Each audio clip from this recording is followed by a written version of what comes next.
Live from the Al Newharth Media Center, this is Coyote News. Tonight on Coyote News, an anti-abortion group sparks conversation on a controversial topic, and a marching band competition brings many high school students to campus for the first time. Plus, highlights from the Coyotes' big victory against nationally ranked NDSU. And Coyote News' Sean Bauer talks with Miles Bergner about his game-winning field goal. Good evening. I'm Jackie Hendry. And I'm Brandon Noel. We'll get to those stories and more in just a few minutes. First, the headlines with Levi Goots. Vice President Joe Biden announced today that he won't make a third presidential run. Biden announced from the Rose Garden that he had run out of time to raise enough money and set up a campaign. He didn't endorse Hillary Clinton or anyone else in the unsettled battle for the Democratic presidential nomination. A career criminal has been arrested and is expected to be charged with the fatal shooting of a Manhattan police officer last night. 30-year-old Tyrone Howard is suspected of killing New York police officer Randolph Holder during a gunfight on a pedestrian bridge after stealing a bike. A South Dakota man is facing a sex trafficking charge after authorities accused him of attempting to solicit sex from a person that he believed to be a minor. The Attorney General's office says 34-year-old Joseph Raleigh of Miller has been charged with one account of attempted commercial sex trafficking.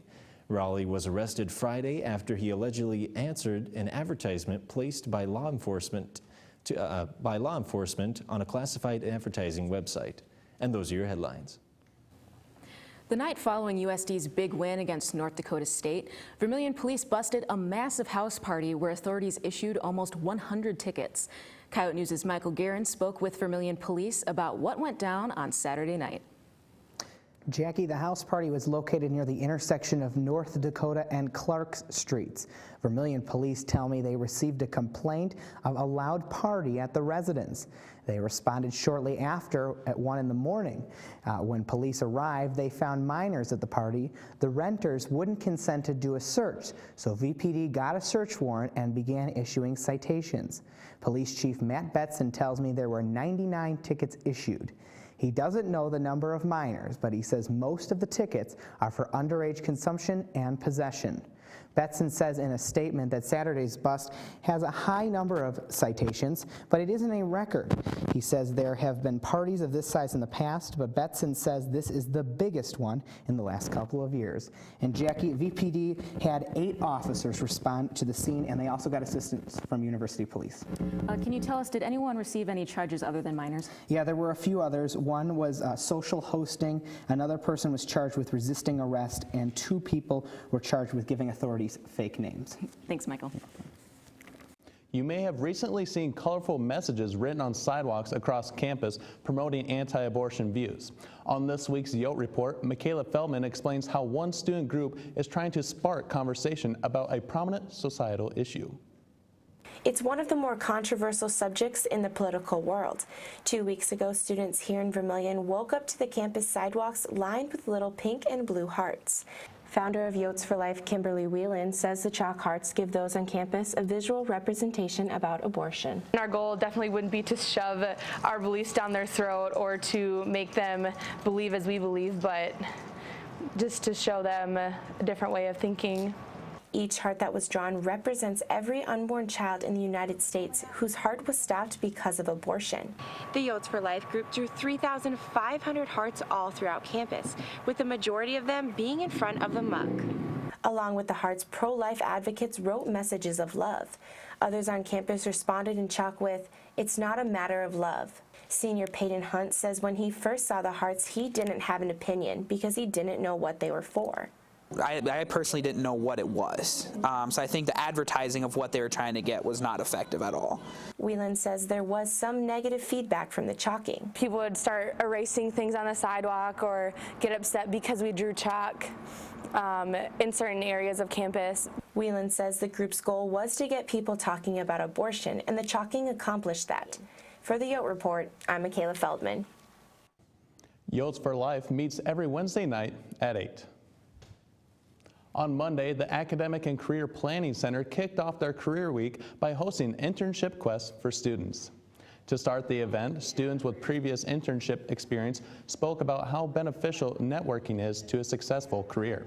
Students then learn about how they can get help within the Academic Career and Planning Center. These resources include resume preparation, mock interviews, and online listing of potential employers. The event concluded by encouraging students to attend the Career and Graduate Fair in the Muck Ballroom tomorrow from 11 to 3.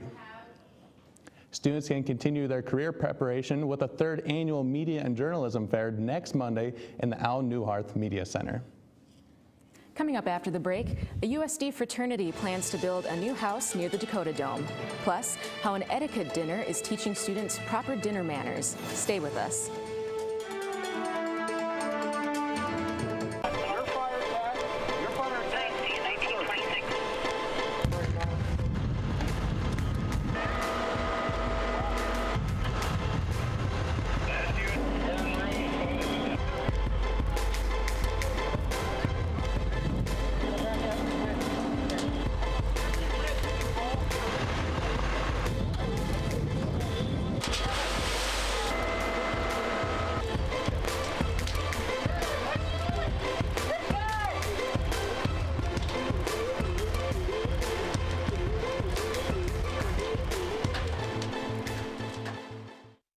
This is Coyote News.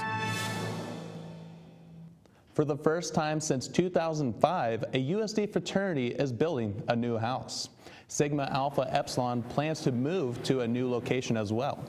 SAE President William Lewis says their house on Madison Street isn't in compliance with local building house we code. reside in is 52 years old, 53 years old. It opened in 1962. While there's a lot of great memories here, there just comes a time when the maintenance is so hard to keep up with. It's so out of code with all the updates the city of Vermillion has done. It's just time for a new house. Lewis says the new facility will be farther away from the rest of the Greek chapters. So we want to build a new facility that's kind of grown with the chapter and grown with our changing needs. So we want to build next to the Dakota Dome because that's where our location will be, because it provides a location for both the undergrad members and the alumni chapter to kind of meet. Undergraduate students and alumni are funding the new building. Lewis says they plan to break ground on the project next summer. Sometimes a high school student's first visit to USD isn't for an admissions tour. Tonight, Coyote News' Dylan Kober brings us the story of several students who experienced parts of campus for a different reason.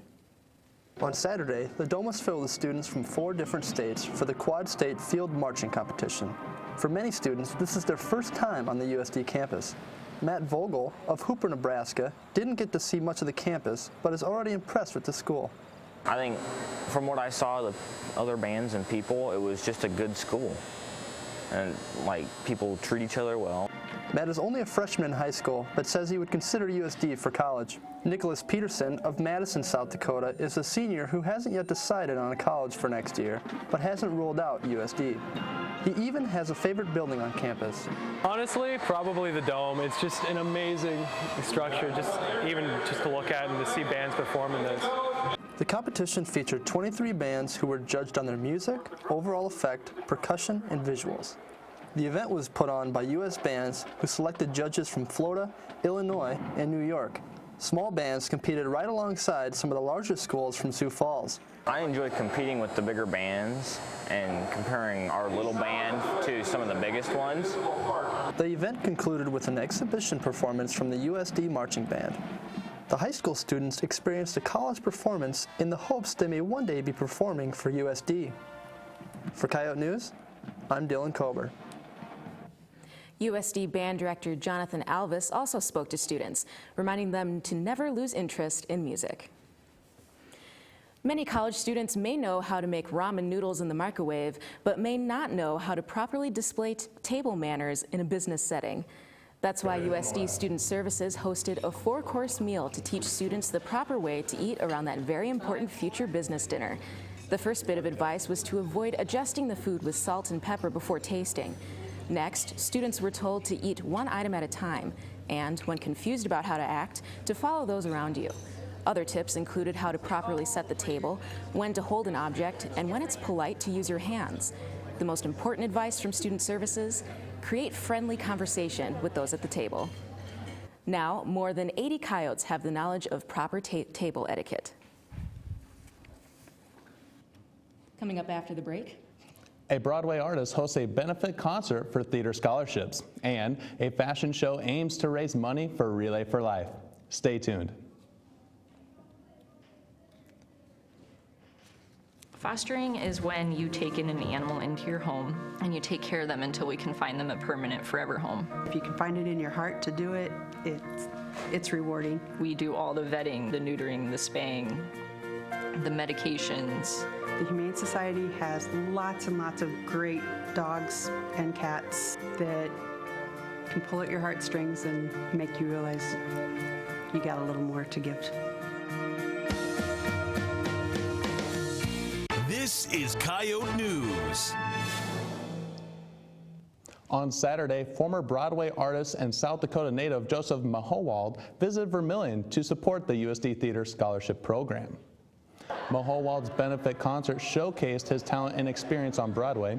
He says South Dakota will always be a special place for him. I still have family here.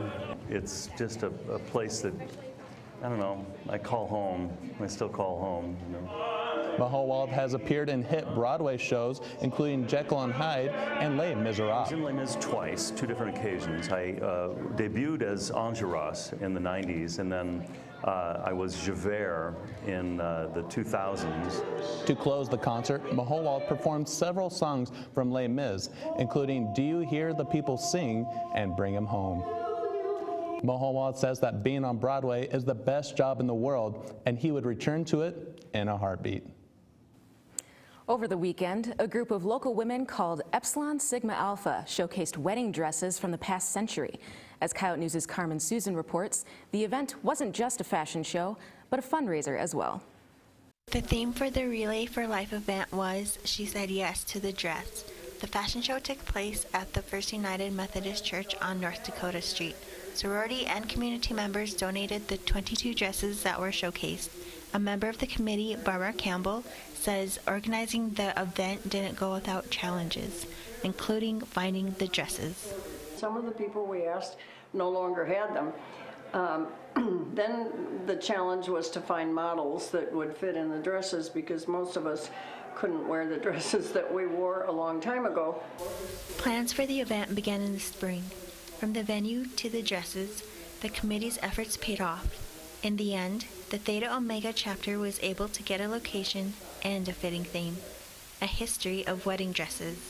We featured wedding dresses from the 1930s all the way to 2012 this year, and we had a great turnout, so hopefully next year we'll have more dresses donated and we can continue this fundraising. Elison says there's already a wedding dress waitlist, and she hopes that it will become an annual event. For Coyote News, I'm Carmen Susan. The next Relay for Life event is scheduled for February 7th. On this week's Coyote blog, Andy Hartman explains her conflicting feelings about the quickly changing seasons. So it is currently one of the best/worst times of the year. I love fall, but I also hate it. Let me explain.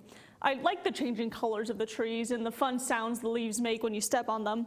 And I like the fact that the colder temperatures send all of the mosquitoes and the flies back to the underworld where they belong. And I love football season. I love football season no matter what, even if my favorite football team has a bad habit of losing close games in the very last drive 4 times already this season. What I don't like about fall is the fact that everyone completely freaks out about it. If fall is your favorite season, that's great, but do you have to tell everyone all about it all the time? It always starts about halfway through August. Everyone starts talking about how they're sick of summer and ready for sweater weather and scarf weather, and they can't wait for Starbucks to bring back their pumpkin spice mocha latte non-fat cappuccino frappe or whatever they're called.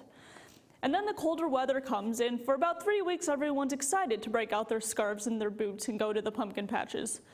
And then everyone starts complaining about how cold it is. I understand that you're upset. How dare the weather get cold? It's so weird, it's almost like our planet sits on a tilt and moves in different positions around a heat source that makes the temperature change throughout the year. But that's just ridiculous. Give it a month or so and people will start complaining about how they're sick of the cold weather and how they're ready for summer and flip-flops and swimming. My point is, if you have a favorite season, stick with it. Don't like it for 2 weeks and then complain about it the rest of the season.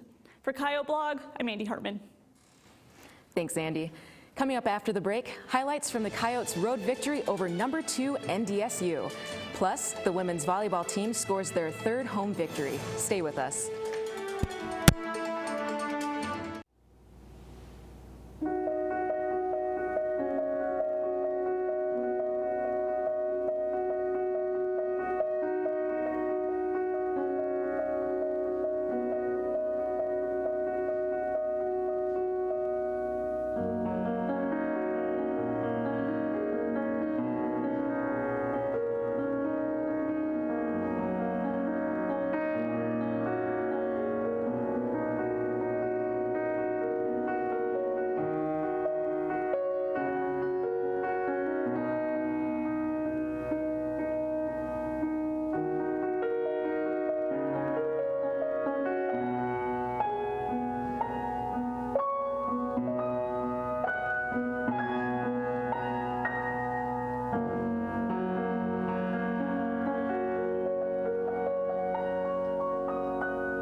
This is Coyote News.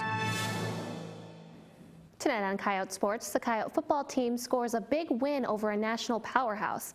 Plus, Coyote News' Sean Bauer sits down with kicker Miles Bergner to talk about his heroic kick. I'm Erica Arpan. And I'm Anthony Gosh. The women's volleyball team picks up another conference victory this weekend. And in the Reiners Report, Devin talks about the dangers of football concussions. But first, the headlines. Levi?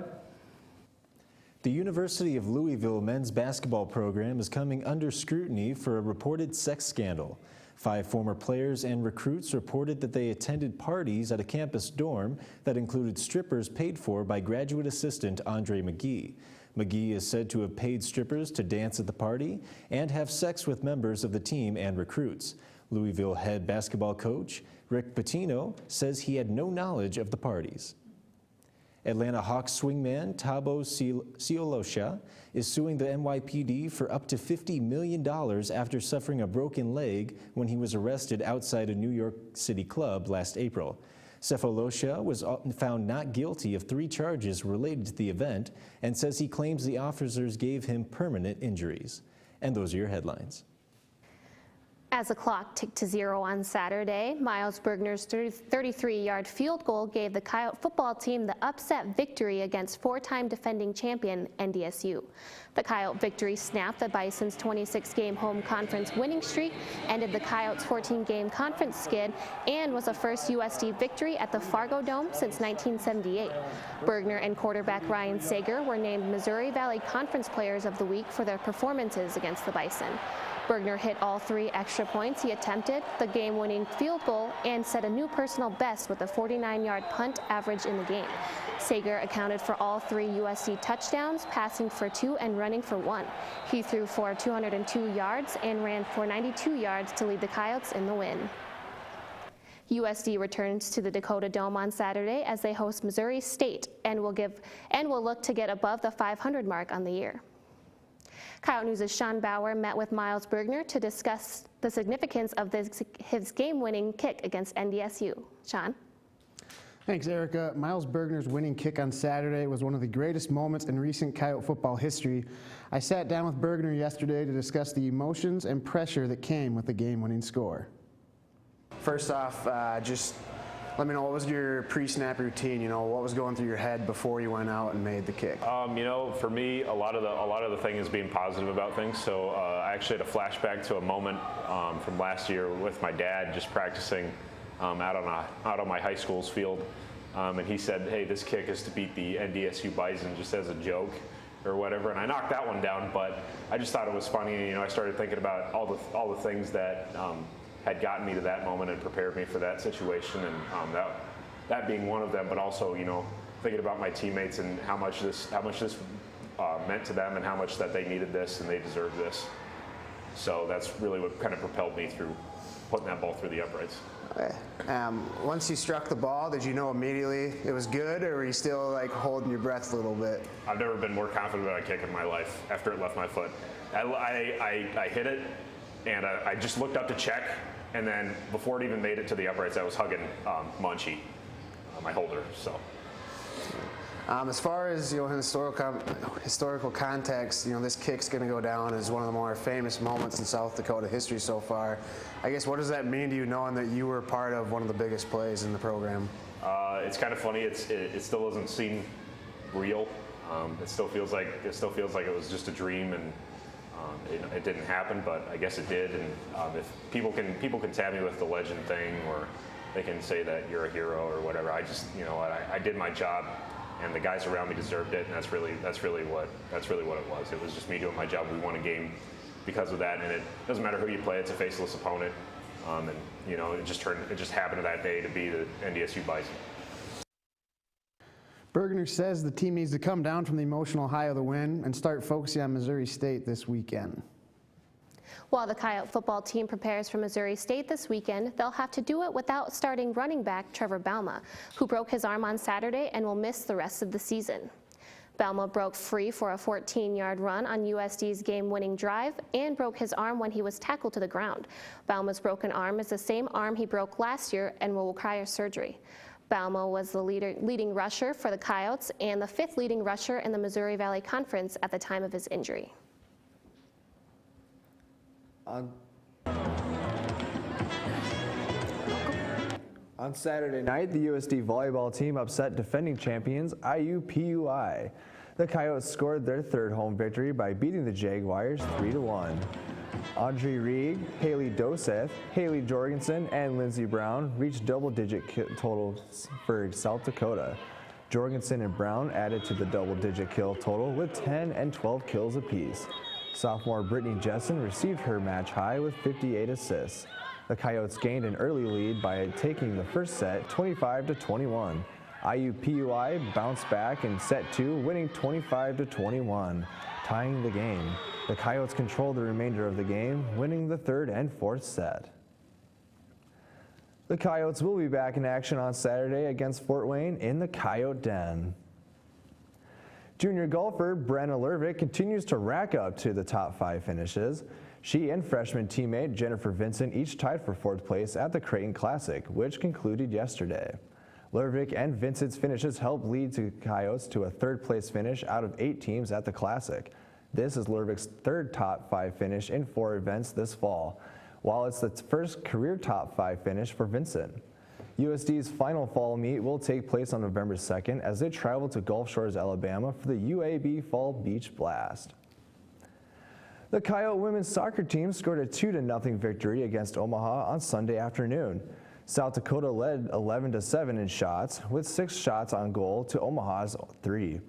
Coyote sophomore goalkeeper Sydney Harden scooped up 3 saves on each of the Mavericks' on-target shots. The win moves the Coyotes into 5th in the Summit League standings. South Dakota returns to the USD soccer complex for the final 2 home games of the season next weekend. On this week's Reiners Report, Devin talks about the dangers of something highly related to football, concussions. High school football playoffs are starting across the United States. Kids have been working all season towards their goal of a state championship. But tragedy has hit multiple high school football teams this season. 6 players have died since September, resulting from on-the-field injuries. The most recent was Saturday, when Cameron Matthews, a junior from Alto High School in Texas, died after complaining of dizziness during their game on Friday night. Head injuries have been a growing concern in recent years. There have been many rule changes and equipment upgrades to try and reduce the amount of head injuries. But are we doing enough? I personally don't think so. Coaches need to know when a player's safety means more than winning a football game. If a kid takes a hard hit, he needs to be pulled off the field and evaluated immediately for a concussion. In the heat of a game, a player will be hesitant to leave the game because their whole life coaches have told them to be tough and play through it. But when it comes to head injuries, playing through it could be life-threatening. If a player is diagnosed with a concussion, there needs to be a set time that a player must be held off the field. Too many players are returning before they are fully healed. Players themselves also need to be more aware of the consequences of playing through concussions. I realize that no player wants to miss time because they don't want to let their coaches and teammates down. But if something isn't right, you need to tell someone. It could be the difference between life or death. Testing has proven that repeated head trauma has long-lasting effects on a person beyond their playing days. Therefore, if you have been diagnosed with multiple concussions, you need to know when it's time to quit, no matter how hard it might be to hang up the cleats. You need to think about your future beyond football. Sometimes it's just not worth the risk. And that's the Reiners Report. Thanks, Devin. Coming up next on this week's edition of Coyote Shorts, we take a look at how one student is coping with a severe dancing addiction. Stay with us.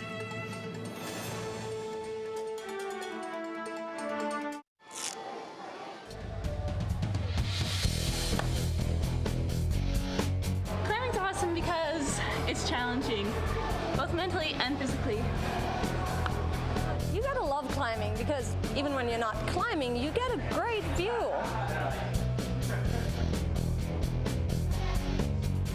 Climbing's great because I feel like Spider-Man.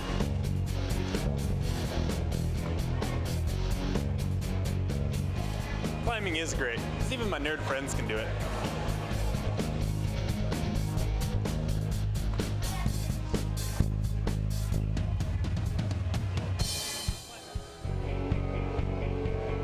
Climbing's awesome because there's always someone who has your back.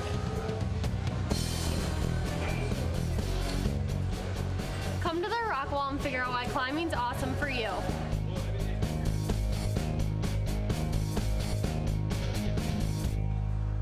This is Coyote News. With a series of recently reported sexual assaults both on and off campus, many students are thinking about the topic of safety. On this week's Out and About, we asked students if they feel safe in Vermilion. Yeah, I do. I believe that it is a very safe environment for me. I haven't had any problems with the campus whatsoever. Yeah, I definitely feel safe in Vermilion. I have a lot of faith in both the University Police and the Vermilion Police Department. Yeah, I do feel safe in Vermilion. I feel like it's a small, even though it's a small town, it's a lot of protection, not a lot that's going to happen. So I feel fairly safe. I think I do. I know there's been like some crimes and some unsafe things that have been happening. I'm a first-year graduate student, and in my undergrad I always did feel safe here, but unfortunately coming into my first year as a graduate student there have been a lot of things going on. Was it the question? Yep. Yes, I do. In the daytime I do, but when night comes around kind of gets sketchy, so I usually walk with a friend. Yes, I do. Yeah. I haven't had any issues where I wouldn't, so. Yes. Yes. Yes. Do you feel safe in Vermilion? Yeah. Yes, I do feel safe in Vermilion. Who does not feel safe in Vermilion? On this week's edition of Coyote Shorts, we take a look at how one student is dealing with a dancing addiction that's negatively affecting her day-to-day life.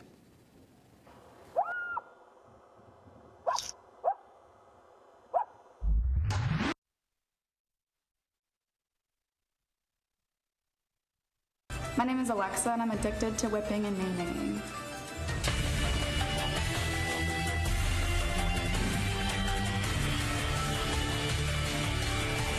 So when the song first came out, I just felt a really personal connection to Silent O. You already know what it is. Silent O, Silent O, Silent O. Go and do it for me. Now watch me whip, kill it. Now watch me nay nay.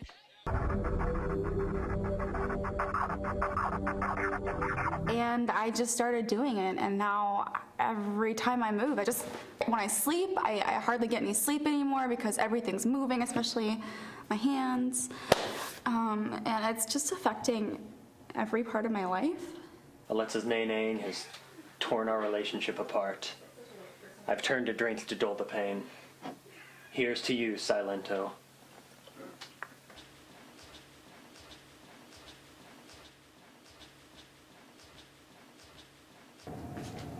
Ow. Ow. Of the Volant hit newsstands today. Pick up a copy to read about the installation of several new security cameras around campus, plus an inside look at USD's brand identity class. That's all for Coyote News. Be sure to check out our new daily updates by following us on Facebook and Twitter. Have a great night. We'll see you next time.